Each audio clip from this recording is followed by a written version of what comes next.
Recently MBBS join ചെയ്തത് എനിക്കുണ്ടായ ഒരു ഇൻസിഡൻ്റ് ആണ് കേട്ടോ. നമ്മുടെ കോളേജിലെ OBG ഡിപ്പാർട്ട്മെൻറ്റ്, ഒബ്സ്ട്രക്റ്റിക്സ് ആൻഡ് ഗൈനക്കോളജി ഡിപ്പാർട്ട്മെൻറ്റിൽ നമുക്ക് പ്രഗ്നൻ്റ് ആയിട്ടുള്ള ലേഡീസിനെ എക്സാമിൻ ചെയ്യാനും അവരുടെ ഹിസ്റ്ററി എടുക്കാനൊക്കെ പോകേണ്ട ആവശ്യമുണ്ട്. ഇപ്പോഴത്തെ ഞാൻ അങ്ങനെ ആ ഡിപ്പാർട്ട്മെൻറ്റിൽ പോയിട്ട് ഹിസ്റ്ററി എടുത്തുകൊണ്ടിരിക്കുന്ന സമയത്ത് ഒരു പ്രഗ്നൻ്റ് ആയ ലേഡീനോട് ഞാൻ അവരുടെ പേരെന്താണ്, എവിടെ നിന്നാണ് വരുന്നത്, നിങ്ങളുടെ പ്രശ്നം എന്താണ്, ഇപ്പം എന്തിനാണ് വന്നത്, അവസാനം ഏത് മാസമാണ് നിങ്ങൾ ഡെലിവറി ചെയ്യാൻ പോകുന്നതെന്നൊക്കെ ചോദിച്ച് അവരുടെ ഡേറ്റ് ഒക്കെ ചോദിച്ച് റെഡി ആയിട്ടിരുന്നു. പക്ഷെ എൻ്റെ തെറ്റ് കാരണം ഞാൻ അവർക്ക് എത്ര വയസ്സ് എന്നുള്ളത് ചോദിക്കാൻ വിട്ടുപോയി. ഈ പ്രഗ്നൻ്റ് ആയിട്ടുള്ള ലേഡി രണ്ടാമത്തെ കുട്ടീനെ പ്രസവിക്കാൻ വേണ്ടിയിട്ടാണ് വന്നത്. ഞാൻ അവരോട് ഇങ്ങനെ ജസ്റ്റ് ചോദിച്ചു, നിങ്ങളെ വയസ്സ് എത്രയാണ്, ഇപ്പം എത്ര വയസ്സായെന്ന് ചോദിച്ചപ്പം ശരിക്കും പറഞ്ഞാൽ ഞാൻ തന്നെ ഒന്ന് ഞെട്ടി. 19-ാം വയസ്സിൽ രണ്ടാമത്തെ കുട്ടീൻ്റെ ഡെലിവറിക്കാണ് ആ കുട്ടി വന്നിട്ടുള്ളത്. കുട്ടിയെന്ന് ഞാനിപ്പോൾ വിളിക്കാൻ കാരണം എന്താണെന്ന് വെച്ചാൽ എന്നെ വെച്ച് നോക്കുമ്പോൾ അത് ശരിക്കൊരു കുട്ടിയാണ്. അപ്പോൾ അവരോട് ഞാനിങ്ങനെ കുറേ സംസാരിച്ച സമയത്ത് അവരെന്നോട് പറഞ്ഞു അവർക്കൊരു നേഴ്സ് ആവാനായിരുന്നു ആഗ്രഹമെന്ന്.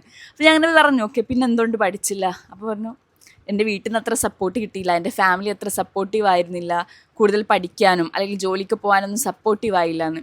ഞാൻ അവരോട് ഇങ്ങനെ കുറേ സംസാരിച്ച സമയത്താണ് എനിക്ക് മനസ്സിലായത്, നമ്മുടെ ചുറ്റും എത്രയോ കുട്ടികൾ അവരുടെ ആഗ്രഹങ്ങളും സ്വപ്നങ്ങളൊക്കെ ഉള്ളിൽ ഒതുക്കി വെച്ച് വേഗം തന്നെ കല്യാണത്തിലേക്ക് ഇറങ്ങുന്ന ഒരു സിറ്റുവേഷനിലേക്ക് എത്തിപ്പോകുന്നുണ്ട്.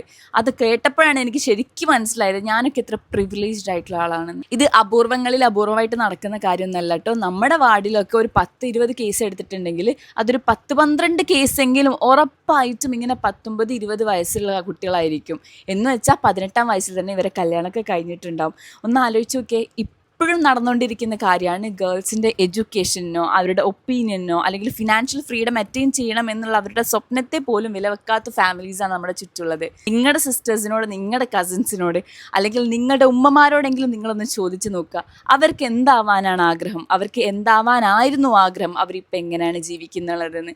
മീൻസ് നമുക്കൊരു പക്ഷെ എല്ലാം മാറ്റിയെടുക്കാൻ പറ്റുന്നില്ല, പക്ഷേ ഇനി വരുന്ന കാലത്തെങ്കിലും അവരുടെ ഒപ്പീനിയൻസിനും അവരുടെ എഡ്യൂക്കേഷനും കൂടെ ഇമ്പോർട്ടൻസ് കൊടുക്കുന്ന രീതിയിൽ നമുക്ക് മാറാം. കേരളം ഒരു 100% ലിറ്ററസി ഉള്ള ഒരു നാടല്ലേ. ഈ നാട്ടിൽ തന്നെയാണ് 10-ാം ക്ലാസ് കഴിഞ്ഞ് +2 കഴിഞ്ഞ് അപ്പം തന്നെ കല്യാണം കഴിച്ച് ഒരു ഫാമിലീനെ നോക്കാനുള്ള ഇമോഷണൽ മെച്യൂരിറ്റി പോലും എത്താത്ത ഒരു കുട്ടിയുടെ കയ്യിലേക്ക് രണ്ടാമത്തെ ഡെലിവറി മീൻസ് രണ്ടാമത്തെ കുട്ടീനെയും കൂടെ നോക്കാൻ ഏൽപ്പിക്കുന്നത്. അവരുടെ ചോയ്സ് ആയിരിക്കില്ല അത് ചോദിക്കുന്നവരോട്.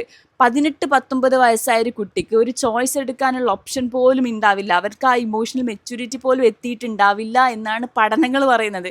ആ സമയത്താണ് ഒരു കുട്ടിയുടെയും ഒരു ഹസ്ബൻഡിനെയും ഒക്കെ നോക്കാൻ വേണ്ടിയുള്ള റെസ്പോൺസിബിലിറ്റി അവരെ ഏൽപ്പിക്കുന്നത്. ഒന്ന് ആലോചിച്ച് ചിന്തിച്ച് നോക്കാം, നാളെ നമ്മുടെ അനിയത്തിമാർക്കോ നമ്മുടെ കസിൻസിനോ നമ്മുടെ സിസ്റ്റേഴ്സിനോ ഒന്നും ഈ പ്രശ്നങ്ങളൊന്നും വരാതിരിക്കട്ടെ. Happy women's day.